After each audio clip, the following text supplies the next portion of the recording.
Hi welcome back to my channel. ఈరోజు టిఫిన్కి బిసిబిల్లు bath చేశాను. దీంట్లో కూరగాయలు ఆలుగడ్డ, క్యారెట్, బీన్స్, గెడ్డెకోసు ఇవి తీసుకున్నా.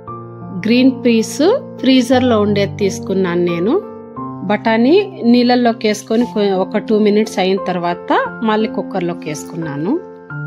1.5 గ్లాస్ బియ్యము, 1 గ్లాస్ కందిపప్పు తీసుకొని ఒక 1/2 hour నానబెట్టుకున్నాను. తర్వాత కుక్కర్లోకి వేసుకొని ఉప్పు కొద్దిగా, ఆయిల్ కొద్దిగా వేసుకున్నాను. నేనైతే దీనికి 6 గ్లాసులు నీళ్లు తీసుకున్నాను. లాస్ట్ లో కొద్దిగా పసుపు వేసుకొని మూత పెట్టుకొని 2 విజిల్లు వచ్చేంత వరకు ఉడికించుకున్నాను.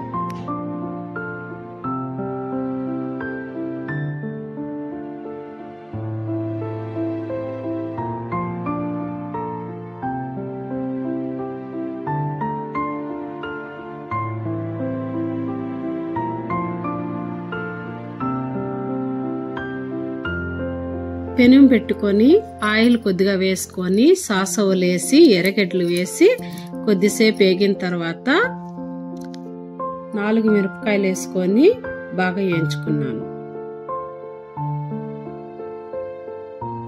దీనికి తగినంత ఉప్పు వేసుకున్నాను. ఎర్రగడ్డ వేగిన తర్వాత 4 టమోటాలు కట్ చేసి వేసుకున్నాను. టమోటా వేగిన తర్వాత క్యాప్సికమ్ ఒక 1/2 కట్ చేసి వేసినాను.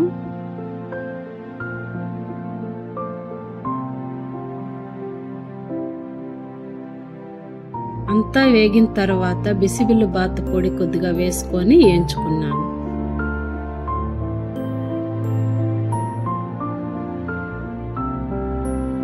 దీనిలోకి నానబెట్టుకున్న చింతపండు రసం కొద్దిగా పోసుకున్నాను.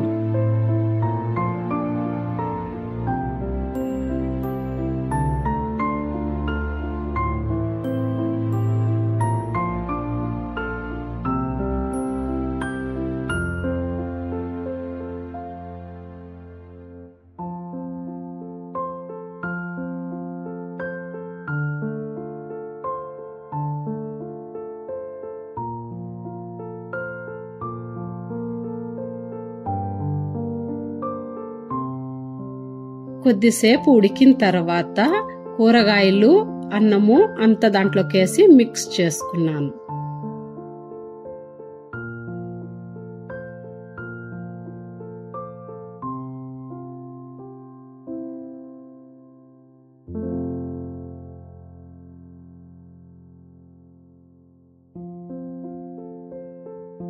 అంతే అండి, బిసిబిల్లు బాత్ రెడీ అయ్యింది. ఇది కొద్దిగా దించే ముందు నెయ్యి కొద్దిగా వేసుకుంటే బాగుంటుంది. దీనికి కారా బూంది కొంచెం పైన వేసుకొని తింటే బాగుంటుంది.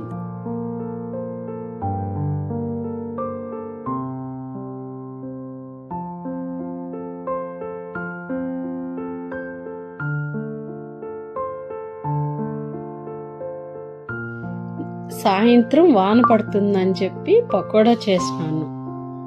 దానికి 4 ఎర్రగడ్డలు, 10 పచ్చిమిరపకాయలు, కరివేపాకు కొద్దిగా, కొత్తిమీర కొంచెం,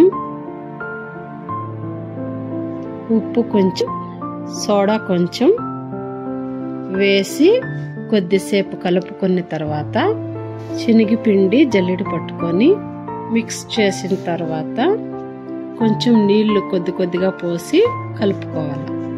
ఒకేసారిగా వాటర్ ఎక్కువ వేయకుండా కొద్ది కొద్దిగా వేసుకొని కలుపుకొని లాస్ట్లో ఆయిల్ కాగిండేది కొంచెం దాంట్లోకి వేసుకొని కలుపుకుంటే సరిపోతుంది.